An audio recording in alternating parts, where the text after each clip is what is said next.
La voix de l'Évangile.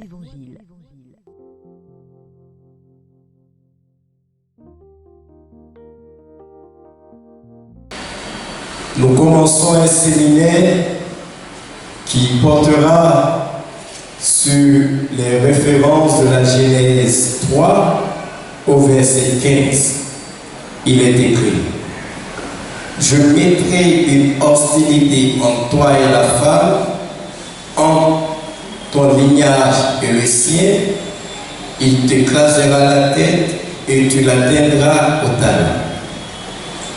Donc, si vous remarquez, il est question ici du livre de la Genèse concernant le péché des origines. Voilà. Et c'est tellement intéressant parce que quand nous allons commencer, ça va mettre un peu de temps. Oui, c'est trop chiant. Nous savons que le récit de la chute, autrement dit du péché d'Adam et d'Ève, est une histoire les plus connues dans le monde, oui. Et ce récit plein de sagesse et hautement symbolique raconte la folie de l'être humain qui veut devenir semblable à Dieu et la tendresse de Dieu qui, en dépit de sa déception, promet à l'être humain de le sauver. Oui, de sauver l'être humain, puisqu'il dit: je mettrai une hostilité entre la femme et toi. Et cela est adressé au serpent tentateur. Je mettrai une hostilité entre la femme et toi, entre sa descendance et ta descendance. L'objectif de l'ennemi était simple. Mais lorsqu'on parle de la descendance de Satan, il faut bien comprendre d'abord, c'est ça, non? Parce que lorsqu'on parle de la descendance d'Ève, on comprend, non? Est-ce qu'on comprend? Bon, on va expliquer. Par la descendance de Satan, ou bien la semence du serpent, il faut entendre ceux qui l'écoutent et qui suivent ses voies. Ceux qui l'écoutent et qui suivent ses voies. Ils sont le fruit d'une inimité impitoyable contre Dieu. Oui. De la même manière que nous écoutons le Christ, de la même manière que nous soyons attentifs à la parole de Dieu, de cette même manière, certains vénèrent Satan et l'adorent. Oui. Peut-être même, sans le savoir, nous aussi, nous sommes partis l'adorer. Et maintenant, on est revenu sur le bon chemin. C'est ça, non? Et la parole dit: je mettrai une hostilité. Une hostilité. Il n'a pas dit une entente. Une hostilité. C'est-à-dire, je ne peux pas dire je suis du camp de Satan et dire en même temps je suis du camp des enfants de Dieu. On se comprend? Il ne peut pas avoir cohabitation. Et certains veulent nous faire croire qu'il y a possibilité de cohabitation. Je vais le matin adorer le fétiche et puis le soir je suis où? À l'église en train de lever les mains. C'est pas ça? C'est ça, non? Mais est-ce que c'est possible? Un pied dedans, un pied dehors, c'est où? Ah. Mais pourquoi je suis pas au milieu? Mais il y a d'autres qui font ça, non? Il y a d'autres qui font ça. Il y a d'autres qui sont du secte des sorciers et qui après disent qu'ils sont enfants de... Donc nous venons de voir, si on peut dire, la semence du serpent. Donc la lignée de Satan. Maintenant, nous allons chercher à voir la lignée d'Ève.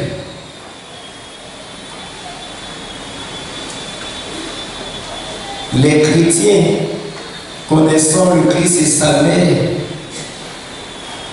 ont vu dans ce récit une annonce voilée de la victoire du Christ et de sa mère. La femme dans le récit de la Genèse, c'est Ève. Sa descendance, c'est le Christ et sa mère. Et si le Christ nous est venu, oui, par Marie, alors, évidemment, elle est associée à la victoire du Christ. Et le texte de la Genèse renforce encore la descendance de la femme, Ève. La mère des vivants s'incarne bien en Marie, la mère de Jésus, le vivant. Ève est la mère des vivants. Et le Christ est le vivant. Je suis le chemin et la vie. Il est le vivant. Quand vous prenez Luc 15, parlant de l'enfant prodigue, le père dit quoi de son enfant? Mon fils que voici était mort et il est revenu à la... Donc, lorsque je suis Satan, à travers le péché, je vais vers quel camp? Je vais du côté de la mort. Et par plus miséricorde, en me rattrapant, Dieu me ramène à la vie, du côté des vivants. Vraiment, c'est très intéressant. Je vous dis la vérité, c'est très intéressant. La catéchèse de l'Église catholique, au numéro 414, nous dit que Satan ou le diable et les autres démons sont des anges déchus pour avoir refusé de servir Dieu et son dessein d'amour. Des anges déchus, des anges refoulés, parce qu'ils ont refusé de servir Dieu et son dessein d'amour. Et les raisons de ce refus sont perçues souvent au niveau de l'orgueil et de la jalousie. Sagesse 2, verset 24. Orgueil et jalousie. Satan n'aurait pas supporté le dessein divin de Dieu qui est d'élever l'homme à la dignité de fils adoptif. Élever l'homme à la dignité de fils adoptif. Dessein qui lui aurait été révélé dès l'origine. Oui. On dit mon frère va être ministre. Et moi, j'ai eu l'information. Et lui, il ne sait pas. Je fais quoi? Je me réjouis pour mon frère ou bien je me fâche contre mon frère? Je vais vous raconter une histoire, sûrement vous connaissez cette histoire. Voici un homme qui réussit à attraper, je crois bien, un génie. Et le génie là est tellement bouleversé de se faire attraper par un homme et il lui dit: il y a un principe.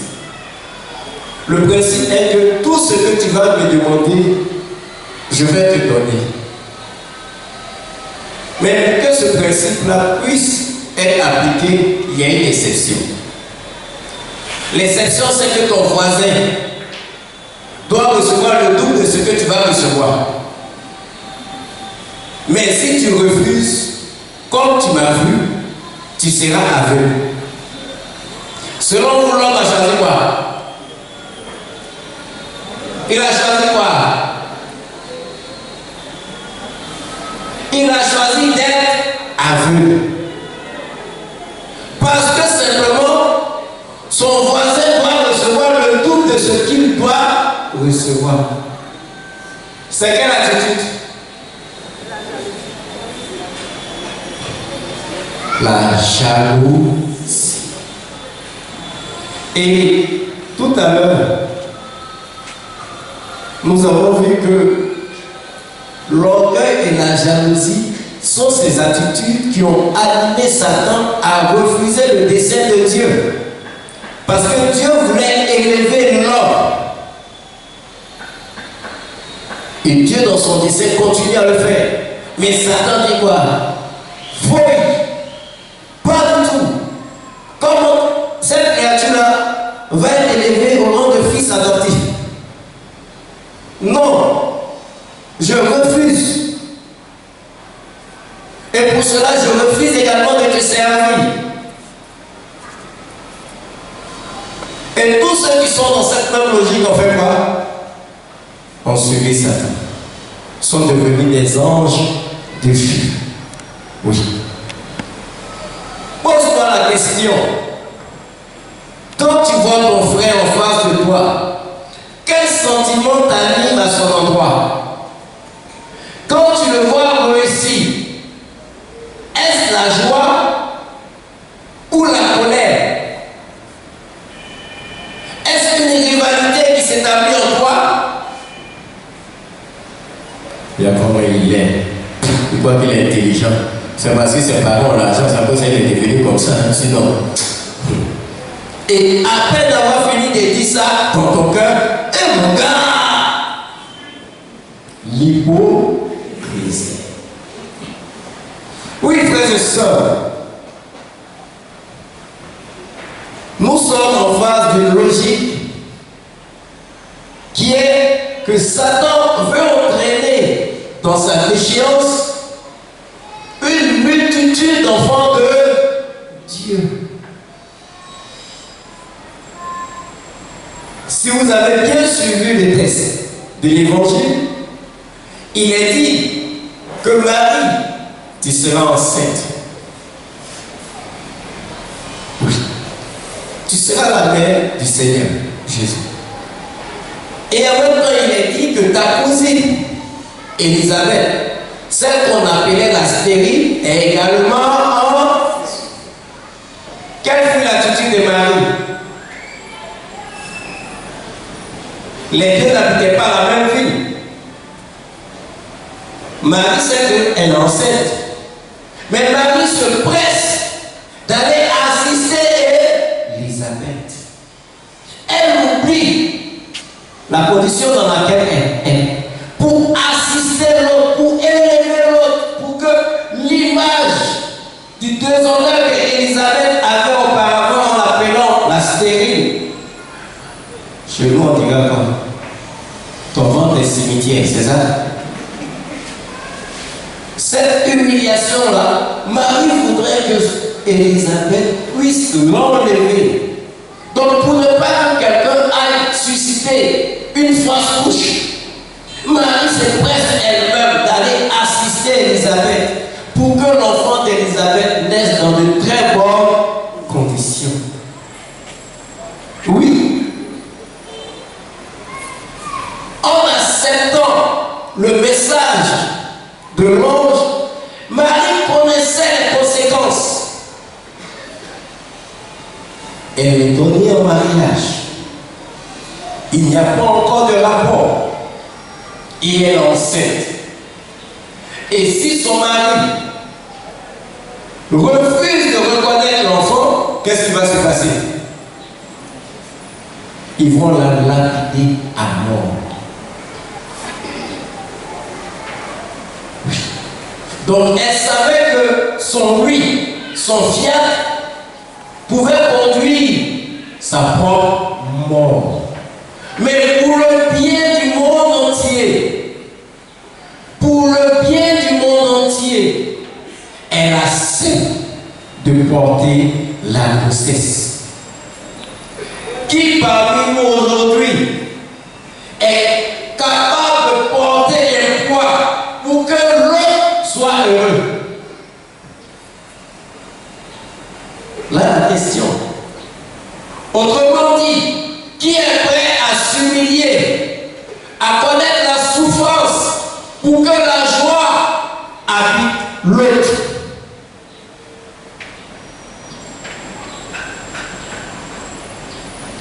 Il n'y a pas plus grand amour que de donner sa vie pour son prochain. Oui, frères et sœurs. Et cela, Satan n'a pas accepté. Satan n'a pas accepté que l'homme soit élevé à la dignité de fils de... Oui. Et pour cela, il a refusé de servir le dessein d'amour de Dieu. Et c'est une des raisons pour lesquelles il est appelé l'ennemi du genre humain. Ce qui l'amène non seulement à tenter l'homme, mais à associer l'homme à sa révolte. À associer l'homme à sa révolte. Regardez bien. Lorsque Dieu a commencé la création, quelle est la dernière créature? La femme. Après avoir fini de créer la femme, Dieu s'est reposé. Donc, la femme est un chef-d'œuvre de Dieu. Elle a été bien façonnée en la prenant de la corde de l'homme. Dieu a rectifié, c'est pour cela ne soyez pas surpris, les femmes sont plus belles que les hommes. Voilà.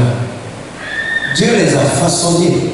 Mais Satan, dans son ardeur, jamais veut passer par cette créature. Ce chef-d'œuvre-là pour faire quoi? Pour déshonorer Dieu. Oui, par cette créature, ils veulent passer pour humilier Dieu. Et nous connaissons le récit. Ah, il nous a dit si vous mangez le fruit de l'arbre.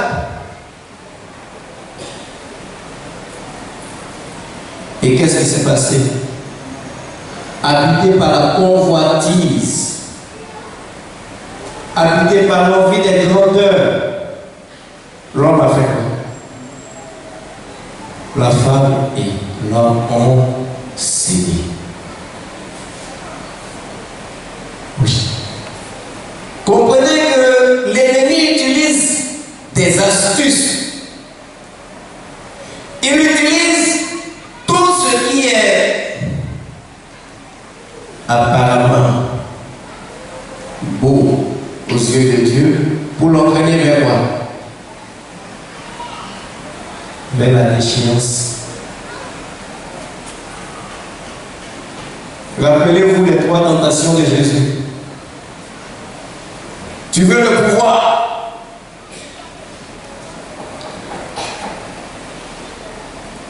Adore-moi. Donc, c'est-à-dire si je veux forcément régner sur mes frères, je suis capable d'adorer Satan. Alors que nous oublions que toute autorité nous est donnée par Dieu. Si Dieu ne t'a pas donné, tu vas forcer, tu vas aller même adorer Satan, mais tu auras la honte dans ta vie.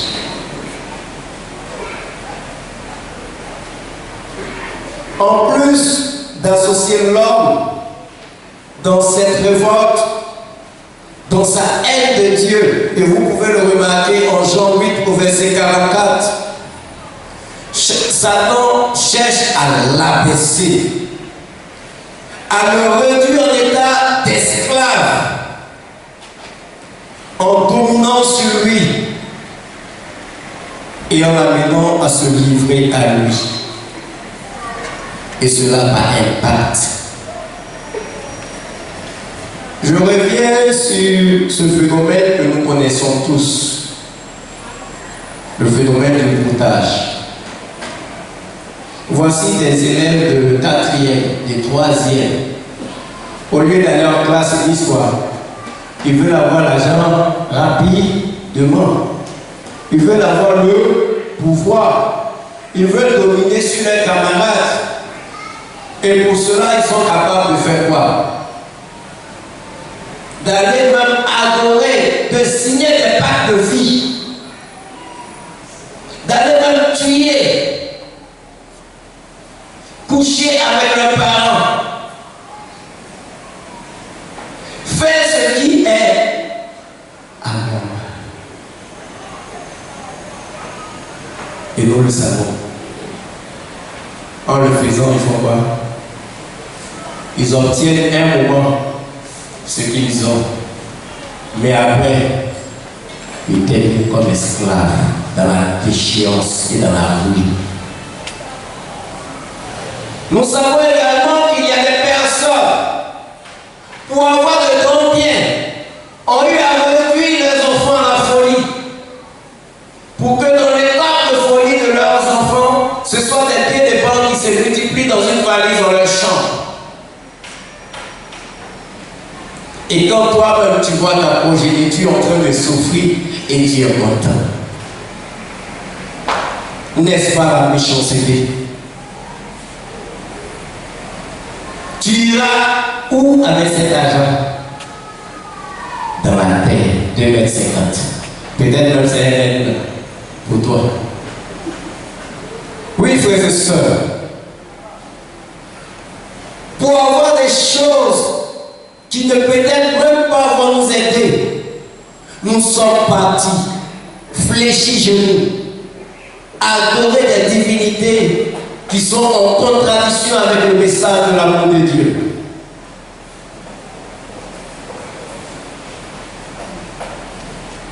Aujourd'hui, pour avoir un poste intéressant, il faudrait faire partie d'une loge. Et après, difficile de s'en sortir.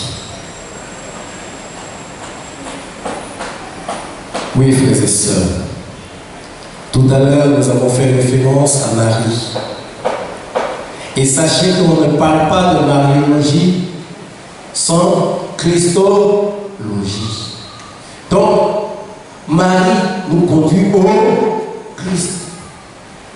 Elle nous montre le chemin de son Fils. Marie ne s'arroge pas la gloire.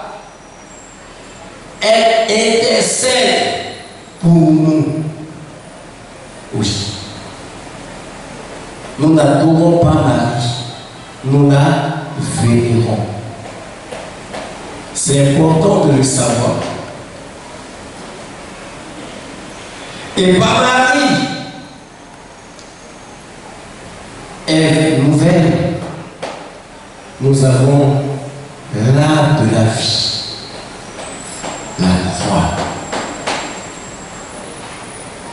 Oui, frères et sœurs, nous avons montré la subtilité que Satan utilise pour nous avoir, pour être de son rang, pour être sa descendance. Mais est-ce là notre choix? Est-ce là véritablement notre choix? Et si vous êtes dans cette église, en ce milieu du jour, ou encore si vous m'écoutez par les autres, c'est que vous avez refusé d'adhérer à cette logique. Vous avez refusé d'être enfant de Satan. Oui. Et si nous refusons d'être enfants de Satan, c'est que nous accordons une importance à celui-là même qui nous donne la victoire, le Christ. Oui. Il accepte de venir dans notre monde dans la condition d'un tout petit. Et il est où?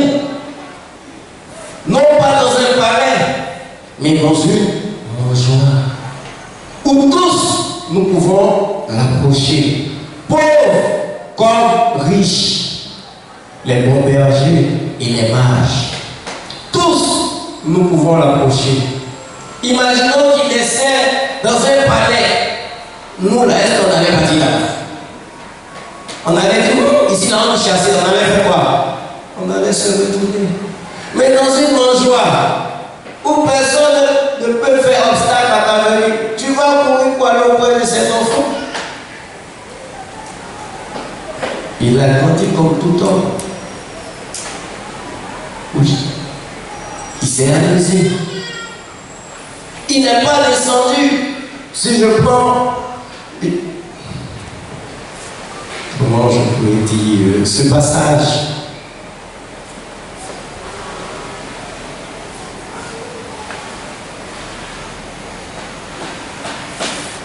Excusez-moi.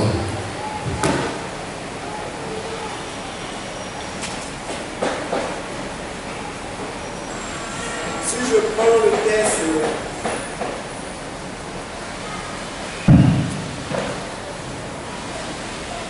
d'Apocalypse 12, vous verrez que Satan est descendu dans ce monde comment? Comme un dragon avec une queue qui balayait tout. Alors que Jésus est venu dans la douceur. Il n'est pas effrayant. Entre ce qui est frais et ce qui est douleur, on va partir vers où? Vers ce qui est douleur. Mais nous, on n'aime pas ce qui est simple. Mais c'est pas ce que vous avez remarqué. Ce qui est simple, on n'aime pas.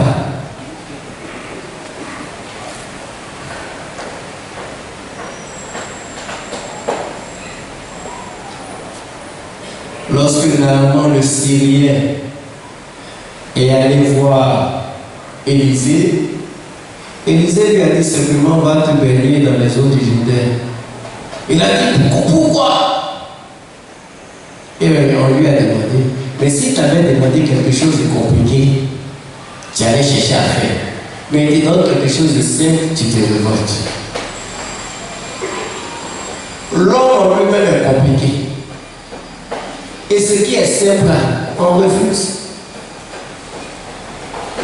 Qui n'a pas de Bible ici? Celui qui n'a pas de Bible, il lève la main. Qui a une Bible? Maintenant, si tu n'as pas de Bible, tu ne lèves pas, on va que dans l'église et Dieu dimanche. Qui a une Bible? Merci. Nous lisons combien de fois la Bible dans le mois? Ceux qui ont une Bible. Une fois.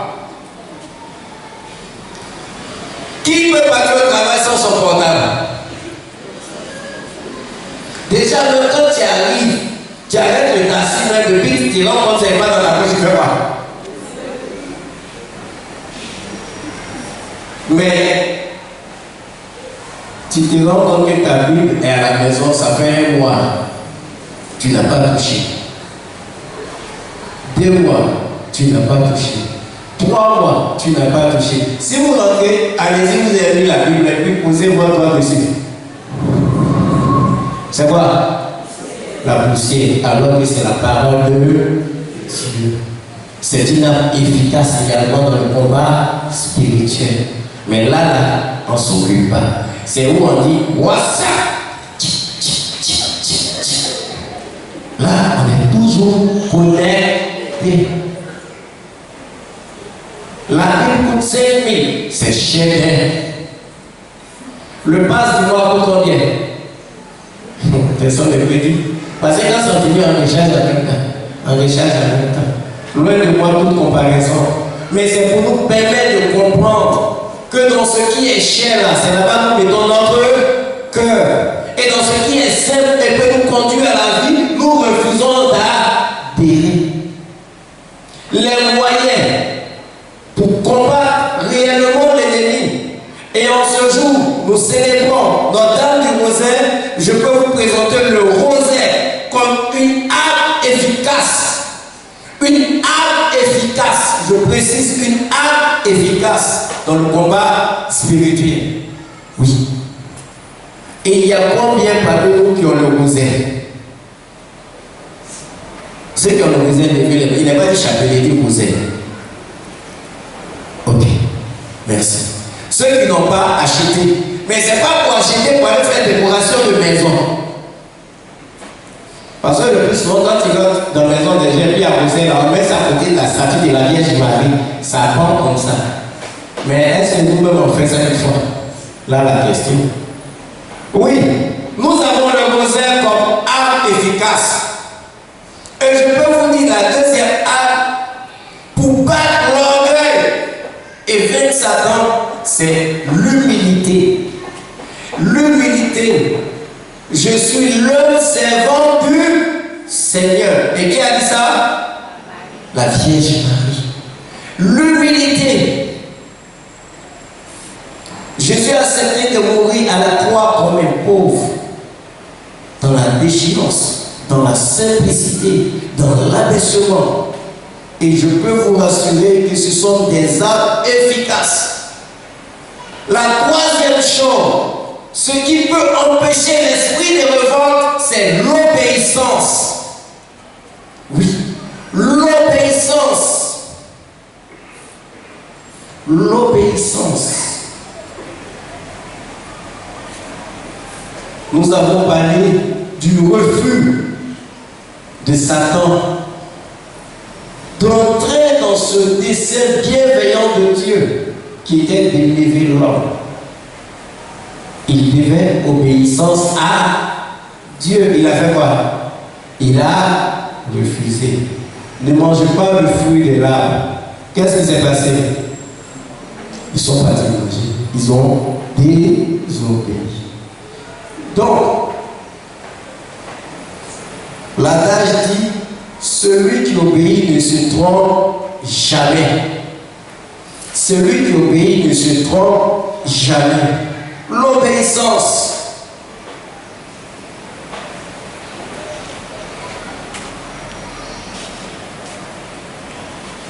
Et d'une certaine façon, le démon ne craint que l'abaissement et l'obéissance.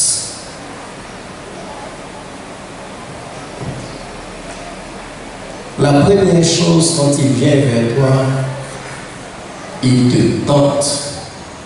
Il ne t'oblige pas, il te tente.